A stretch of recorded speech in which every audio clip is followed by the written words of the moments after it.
Godina Shawaa Lixaa aanaa Abunaa Gindabarat ganda Doggomaa Kibbii jedhamu keessatti akka lakkoofsa Itoophiyaatti kamisa ebla 13 bara 2014 galgala naannoo sa'aatii tokko irratti samiirraa haleellaan geggeeffameera jechuudhaan jiraattonni himatan. Mootummaan garuu guyyaa sanitti haleellaan samiirra geggeeffame hin jiru jedha. Karaa biraatiin dubbii himaan waraana bilisummaa Oromoo gama isaatiin haleellaan diroonii geggeeffamuu ragaa qabnaa jedha. Gabaasichi Hanjaalannee Gammadaati. Jiraattonni dubbise lameenuu sodaa nageenyaaf jecha maqaan isaanii akka hin ibsamne ka gaafatan yoo ta'u jiraataa isaan jalqabaa akkas jechuudhaan naa ibsan. Helikopterri guyyaa marsaa ture. Naannoo sa'aatii ja'a keessa bu'ee erga naannootti booda galgala naannoo sa'aatii tokko irratti kallattumaan uummata nagaaratti yookaan ni galee jechuudha. Kaafera keekkee inni lubbuun keessa jiru keekaa baqatee inni lubbuun ta'eef namoota hedduutu jira yeroo kana. Miira lafa darbuugaa lafti garagaraa akkuma ibiddaa ba'aa harkaa killee gara naannoo jechuudha. Namoonni alatti baay'ee ilaalanii warri alatti baay'ee isaanii irra boqotamanii. Haleellaa samiirraa gaggeeffame jedhame kanaan namoonni ajjeefaman maatiirraa odeeffannoo argataniin 25 ta'uu fi maqaa isaanis naa tarreessanii kamadaan immoo 7 jedhaniiru. Jiraataa kabiraan akka jechuun ibsu. Galgala sa'aatii tokko ta'ee ammoo dhukaa'uun argamu yeroo inni lafa bu'ee hin baqannee ni sodaanne yeroo inni baatirii ibsuusaa yeroo tonni kan inni akka malee miidhamee uummatiin waraanaatti facceessiteeti uummata nagaa nuuf ibsee jechuudha.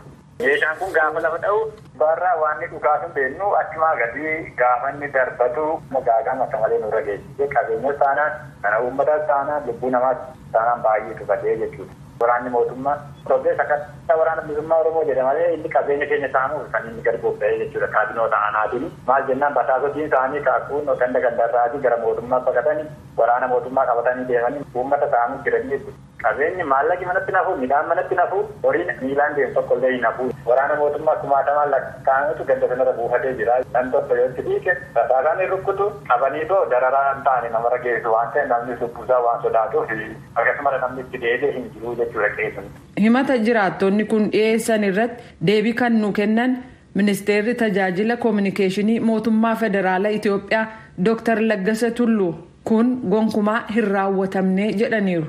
Waan akkasiin jiru. Maal xiyyaara maatiitu nu godhachi? Shanee taata. Shanee irratti. Haleellaan kan ta'e moo?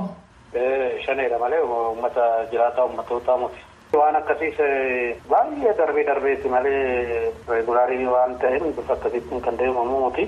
Garuu kaanoonni iddoo nyaatatti qopheessan iddoo kaampii kana irratti kan raawwatu malee uummata keessatti waan akkasiin jiru.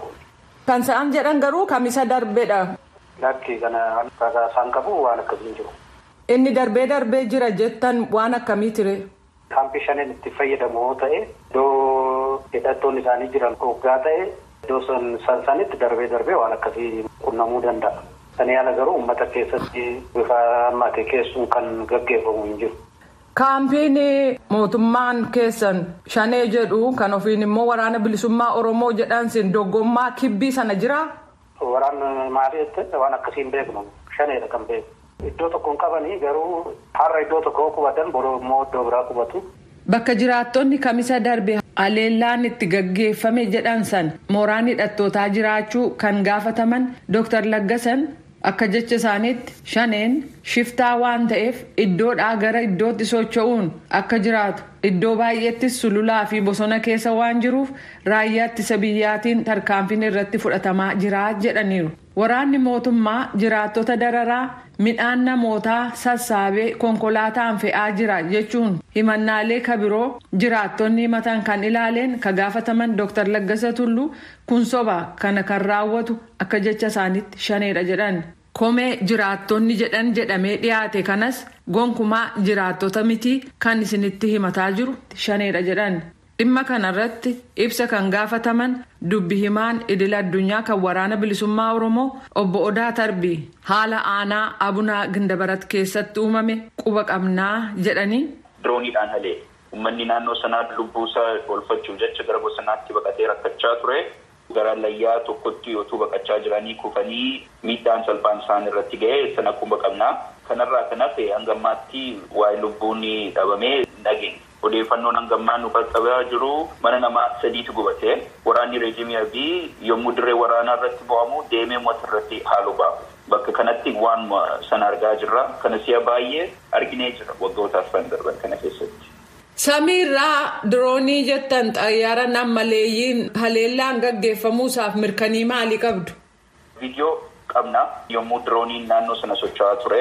Itti dabalee bakka dirooniin kun haleelee bosona miti baadiyyaa bakka namni hin jiraanne miti bakka namni jiru gidduutti bu'ee boombiin kun kan ijaan argee sadduudha. Ji'a darbee kana keessatti lolliin dhaabanne torbee kanatti ittuma fufee jira. Lolli lixa shawaa Wallaggaa Afran Gujii Boorana keessa akkuma itti fufeetti jira. Irra caalatti miidhamaa jiru uummata keenya bira fudhatama kan hin qabne waraana mootummaadha.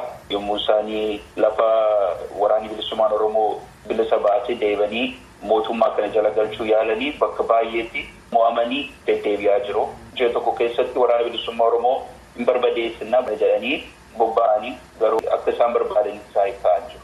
Mootummaan saamiinsaa dararaa uummata hidhuu kana kan raawwatu akka jecha mootummaatti shaneedha jedhu isin maal jettu? Waraanni keenya waan akkasii hin raawwatu. Yommuu erbuu sana cabsu immoo akkuma seera keenyaatti tarkaanfiin irratti fudhatama. Qaama mootummaan kun shanee jedhu kan ofuma isaa uumee leenjisee uummata irratti bobbaasee kan Jeneraal Kamal Galchuun baran hoogganaa biiroo nageenya Oromiyaa ture argee sana booda dubbatee qaamuma mootummaa ijaare kanatti rakkina guddaa uumaa jira uummata keenya gidduutti. Keessummoota Koomar galateeffachaa kanan har'aaf jedhe kanumaan xumure an jaallannee gammadaati.